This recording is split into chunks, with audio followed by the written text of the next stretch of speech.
Hello, আমি অনু আর আমার ভিডিওতে আপনাদের স্বাগত। এখন আমি এসেছি ছাদে জামা কাপড় সব মিলতে কাঁচা হয়েছিল।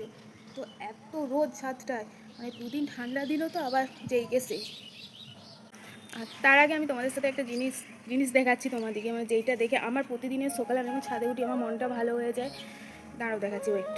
আর এইটা হলো সেই ড্রাগন গাছটা। এটা একদম ঝিমিয়ে গিয়েছিল রোদের জন্য, তো বৃষ্টি হতে জল পেতে আবার কিন্তু দেখো ডালপালা ছেড়েছে। আর এইটা হচ্ছে মেন গাছটা। আর এই গাছগুলো দেখছো, এটা কিন্তু ওর থেকে বেরিয়েছিল। মানে নিজের শখের কিছু জিনিস না যদি দেখো সুস্থ আছে বা সেইটা আরও ভালোভাবে বেড়ে উঠছে, গ্রোথ হচ্ছে, তো খুবই ভালো লাগে। সেইটা হোক গাছপালা বা নিজের সন্তান বা স্বামীর কোনো ইনকাম।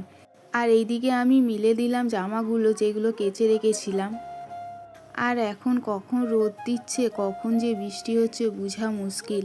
মনে হচ্ছে এটা বর্ষায় চলে এসেছে। এটা নিম্নচাপ না। আর গাছ লাগাতে সবারই ভালোই লাগে, কিন্তু একটা কি জানো তো, মানে এই বাচ্চা সামলে সংসার সামলে যে পরিচর্যা করতে হয় না, এইটা একটু ঝামেলা। হ্যাঁ, যাদের বাচ্চা বড় হয়ে গেছে তাদের ঠিক আছে, কিন্তু যাদের বাচ্চা এখনও ছোট তাদের একটু অসুবিধা হয়। তো যখন হাজব্যান্ড আসে তখন গাছের একটু পরিচর্যা করে দেয়, পিসুমনিও টাইম পেলে আমাকে একটু সাহায্য করে। একার পক্ষে এত কিছু সামলানো তো আর সম্ভব না। আর হ্যাঁ, একটা সত্যি কথাও যে এইগুলো সামলানো কোনো ব্যাপার না। এর আগেও আমি অনেক কিছু সামলে এসেছি, অনেক বিপদ, অনেক মানে ঝড় গেছে আমার উপর দিকে। এখন ভাবি যে মানে আগের যে সিচুয়েশন থেকে এখন সিচুয়েশনটা আমার অনেক বেটার। আর এইদিকে খেতে বসবো তো দেখছি মেঘ আবার অন্ধকার করে এসেছে, বৃষ্টি নামবে। আর সন্ধ্যায় বানিয়েছিলাম ভাপা দই। তো ভিডিওটাও এ পর্যন্তই, টাটা।